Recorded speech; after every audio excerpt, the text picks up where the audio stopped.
Stand Up Indo Semarang itu sudah cukup lama secara komunitas ini berdiri, tapi memang di Semarang sendiri belum banyak orang yang tahu. Kayak ini kita lagi pengen nge-build up sebuah komunitas yang tidak hanya menjadi ruangnya pelaku stand up comedy, tapi juga penikmat, supporter, dan konten kreator juga masuk sebetulnya. Ada beberapa teman-teman yang masuk memang untuk belajar menulis kreatif. Sebenarnya komunitas Stand Up Indo Semarang itu ada latihan rutinnya, dan kalau mau join ya ikut latihannya itu gitu. Latihan rutin itu namanya kita di open mic, itu setiap Kamis malam di The Gade Coffee Shop. Saat ini siapapun Anda, profesi Anda, berapapun gajimu, berapapun umurmu, di panggung open mic nilainya sama, posisinya sama, nggak ada ini orang baru, ini orang lama. Open mic itu ya hanya untuk ngetes materi latihan stand up. Apik ora materimu, apik ora ya ning tempat open mic. Bahkan ada beberapa orang yang awalnya nonton,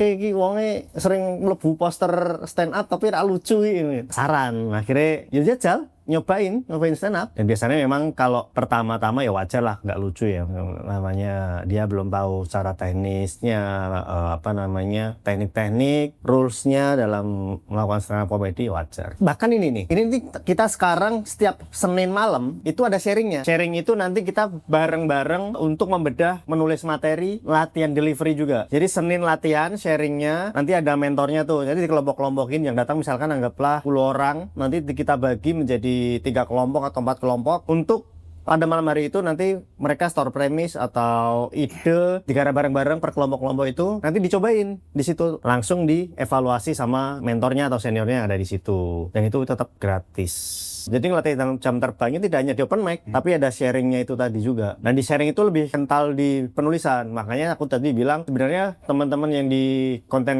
kreator atau kreator yang merintis atau pengen belajar scripting yang ada sisi-sisi komedinya, sebenarnya bisa juga join ke sharing-sharingnya kita, karena di situ kita belajar bagaimana cara menulis materi dalam komedi atau menulis komedi itu sendiri. Wah, lucu-lucu mas, sumpah. Bahkan orang-orang yang di luar stand up Semarang yang pernah kita tahu itu lucu-lucu banget. Bagas Pratama, Mas Bagas itu, Mas B, waduh tua, lucu banget kalau dia stand up. Dia pernah sekali tuh, dia yang ngajakin Nopek waktu itu. Jadi Nopek lagi tour di Semarang, karena Nopek akrab dengan Mas B, terus Mas B diminta untuk jadi opener. Itu pecah gila, pecah berantakan Mas B. Makanya Mas B kemarin sempat datang juga ke open mic. Sepertinya beliau ini pengen nyobain stand up lagi nih. Aku sih berharap Mas B lanjut sih, maksudnya mempelajari stand up sih, biar tangkemnya itu nggak hanya di nyangkemi uang di netizen tapi secara langsung gitu. Keren Mas B, keren. Mas Ella itu juga, Semarang saya udah ngerti Mas Ella ya itu. Dan sama RT Asia Tenggara. RT Asia Tenggara kan juga anggota kita juga. RT Asia Tenggara anggota kita juga, tapi lagi sibuk ngonten, open mic-nya keteteran ini lagian dia ini. Banyak mas, aku nemu teman-teman baik konten kreator maupun tidak ya, yang sangat potensi untuk kalau dia belajar stand up dikit aja jadi ini orang. Banyak mas. Ketika kan stand up itu kan yang menarik itu kan POV-nya, pengalaman hidupnya. Mas B itu pengalaman hidupnya wah gila. Dar der dor pengalaman hidupnya ketika dia masih pelatnas tenis atau apa itu, terus dia pernah ke luar negeri, dia di luar negeri banyak cerita gitu. Wah parah, lucu parah. Kalau lomba stand up itu banyak juga orang yang nggak pernah datang di komunitas ikut lomba stand up, itu bagus. Artinya kan ketika dia latihan lagi bisa dipoles lagi, bisa lebih bagus gitu. Sayangnya itu untuk saat ini perlu kita akui bahwa komunitas atau komika-komika Semarang itu belum ada yang di level top tier nasional, belum ada. Bisa pun ada pun nggak originally dari Semarang gitu, kayak Mas Adana Agung itu kan dari Salatiga gitu, ada beberapa. Mas Utama itu dari Jepara, ada dulu Rizal Ganyos itu tapi dia Suci 5 aja free show doang gitu. Memang di level nasional belum ada. Dulu ada Yugo di Suca 7 besar tapi malah memilih untuk jadi PNS. Tapi secara popularitas memang perlu diakui di regional pun Semarang itu tidak ada sosok yang dikenal banget gitu, belum ada. Makanya kita dorong ini mas, di beberapa periode terakhir ini kita pengen teman-teman itu dikenal sebagai stand up comedian yang juga punya sisi kreatif dari kontennya gitu. Nah beberapa hari terakhir atau beberapa bulan terakhir ini udah mulai ada kelihatan lah, kalau mungkin jenengan-jenengan yang Semarang ini krungu itu Mas Ilham itu juga udah mulai ngonten. Kemudian kalau Mas Arung mungkin jenengan belum terpapar, karena Mas Arung itu kontennya tentang pabrik-pabrik Mas. Lucu Mas. 3 tempat karaoke andalan pabrik-pabrik kayak gitu-gitu. Gitu, terus motor favorit pabrik di Jepara kayak gitu-gitu Mas. Optir wanita pabrik paling cantik kayak gitu-gitu, distrik paling cantik di Semarang itu PT mana aja gitu. Lucu banget Mas. Di sosmed dia gede di TikTok Mas. Arung Madio, boleh dikepoin Arung Madio. Kalau yang di Teke itu Ilham Muhammad, di TikTok gede, di Instagram juga gede. Mereka lagi konten. Ada satu lagi konten gede juga, pasti gak masuk di radar kalian karena di radarnya dia itu mahasiswa. Namanya Offset Comedy. Dia itu roasting kampus Mas. Nanti kalau di TikTok cari Offset Comedy disomasi. Nah itu karena namanya juga offset komedi ya, jadi dia tuh roastingnya itu memang pinggir jurang banget bagi kampus gitu, makanya hampir disomasi. Jadi disomasi atau enggak cuma well, offset, betul. Tangannya ini. Itu offset komedi lagi gede. Ininya kampus sih, mahasiswa seneng. Ini dia selain roasting, dia sekarang lagi rame di membuka cerita-cerita aib mahasiswa. Bukan aib sih, lebih ke curhatan mahasiswa Mas. Ada dia mahasiswa curhat karena dituduh selingkuh dengan laundry gitu. Coba rame banget itu. Anak-anak tuh, nanti kepoin deh, offset komedi. Tuh. Terus dia nge-review perbedaan kosan anak yang di apartemen itu sama kosan zaman Majapahit ya Unana.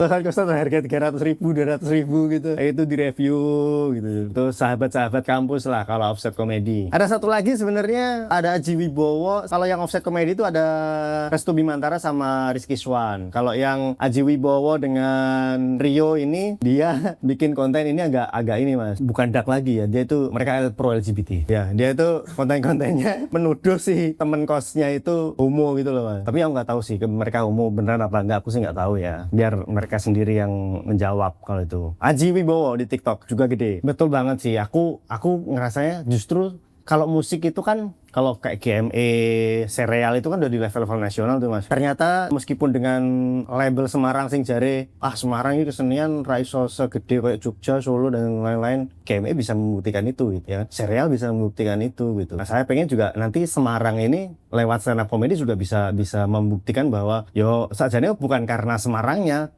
kitanya sendiri yang mendorong bahwa ya kita berkesenian pengen dikenal, pengen terkenal dan bisa berkarya, bisa hidup dari karya itu ya hasil kerja keras kita sendiri. Jangan menyalahkan kita berasal dari mana, kultur kita dari Semarang kayak gimana, jangan. Justru dari perjuangannya kita sendiri. Kalau lewat stand up-nya mungkin ada benarnya tapi tidak mutlak. Jadi gini Mas, stand up itu memang kalau di Semarang kita mengusahakan harus menggunakan bahasa Indonesia stand up-nya. Dia punya materi yang bagus, bisa diterima dengan baik di orang-orang luar Semarang gitu. Apalagi orang-orang di Semarang itu sekarang banyak dari luar kota juga gitu. Tapi kalau masalah bahasa itu menjadi batasan, sebenarnya nggak juga. Banyak komika-komika daerah dari Makassar, dari orang-orang timur, itu logatnya juga pakai logat sana aman-aman aja gitu. Karena memang kualitasnya mereka dan karyanya mereka bagus. Tidak serta-merta Semarang ini goro-goro dialeke. Itu menurutku sih kurang bijak ya kalau kayak gitu. Bahkan sekarang itu justru Mas, kalau saya lihat ya, nggak tahu nih kalau teman-teman media yang lebih paham di dunia perkontenan, justru ketika kita membawa dialek culture-nya lokal Semarang atau lokal daerah tersebut gitu, dimanapun itu bisa menjadi poin positif, poin bagus gitu loh. Jadi niche-nya dapat. Tapi ya itu kalau stand up saat ini belum. Semoga dalam waktu dekat lah. Nah, di beberapa tahun terakhir kita makanya aku bilang kita lagi build up biar si komunitas ini lebih bisa dinikmati di orang-orang Semarang dan sekitarnya lebih lebar lagi, lebih luas lagi. Kita bikin beberapa project yang sifatnya menaikkan level komika-komika lokal Semarang. Yang pertama, tahun lalu aku bikin Blue Night. Blue Night itu komika lokal Semarang semua, pembahasannya tentang politik, isu politik, sosial, terus saru-saru, yang gitu-gitu, toilet joke. Dan kita biasanya bikin itu sebelum puasa. Jadi sebelum puasa kita ngomong-ngomong jorok-jorok dulu, terus besoknya kita fokus mengaji.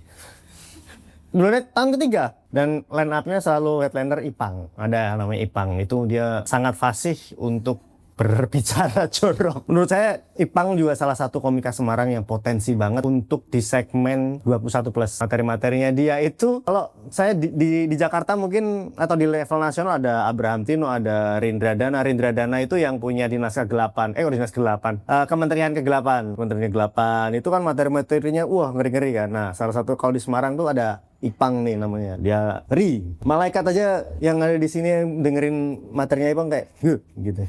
Itu kalau yang Blue Night. Nah, sekarang yang tahun ini kita nggak cuma Blue Night, ada 4 episode dengan berbagai macam tema. Kita bikin Semarang Love Project namanya. Semarang Love Project itu plesetan dari Semarang Live Project itu loh. Theme songsnya Silon Seven. Nah, kita bikin Semarang Love Project ini dengan 4 episode. Yang pertama Blue Night tadi itu udah di 14 Februari kemarin, momennya adalah momen Valentine, mau mendekati puasa dan Imlek. Nanti di 2 Mei episode kedua. 2 Mei itu kita momentumnya adalah May Day. Biasanya kan 1 Mei itu perayaan Hari Buruh. Nah, tanggal 2-nya kita juga merayakan Hari Buruh dengan cara yang lain. Tidak perlu bawa bendera sih besok sih. Kita cukup bawa tiket. Harga tiketnya 75.000. Jadi 2 Mei itu temanya adalah Work-life balance. Work-life balance ini ada 6 komika lokal Semarang. Salah satunya ada yang Ilham Teke itu, ada Arung juga yang pabrik-pabrik itu. Mereka menyuarakan keresahan-keresahan sebagai pekerja. Jadi nanti ada 6 profesi yang berbeda. Ada yang dari buruh pabrik, ada yang konten kreator, chef, ada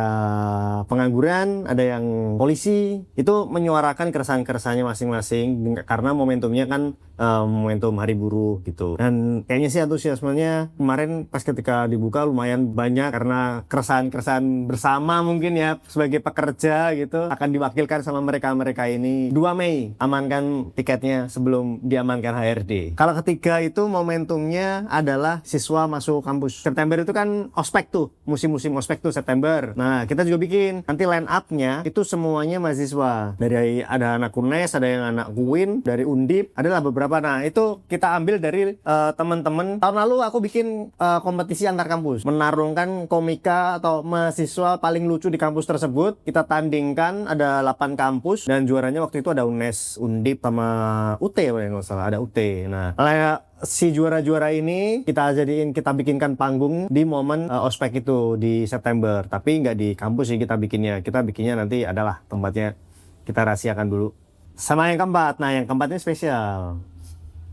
Keempat itu momennya adalah mendekati Natal. Jadi nanti di momen Natal itu, sebelum Natal, kita juga akan ada show yang temanya itu adalah teman-teman mayoritas atau Kristiani, Katolik, Buddha gitu-gitu. Di panggung itu kita sebenarnya mengedepankan lebih ke keberagaman beragama. Nanti line up-nya adalah yang non-muslim, semuanya non-muslim line up-nya, ada Kristen, Katolik dan lain-lain. Nanti MC-nya baru yang muslim gitu. Jadi kita konsepin yang seperti itu biar keberagamannya dapat. Episode 1 kan yang materi blue-blue tadi tuh. Jadi kita pengennya yang dari yang saru-saru ini, terus ke pekerja-pekerja, ada yang mahasiswa-mahasiswa, terus ada yang minoritas. Biar apa ya, semua segmen ini ada segmennya sendiri-sendiri lah gitu. Dan semuanya adalah komika-komika Semarang. Nggak ada gestarnya. Nanti semoga nanti setelah episode 4 kita bikin yang episode final, kita tampilin komika-komika yang terbaik dari 4 episode itu sih. Kalau mungkin kan ada gestarnya, oke juga sih. Semarang siapa kalau mau ngundang gestar siapa ya? Jim Carrey. Jim Carrey kalau segi budget masuk sih. Jadi kalau teman-teman di Semarang yang pengen nonton komika-komika kelas Semarang ini lucunya Spiro sih gitu. Nah, ini pembuktian bahwa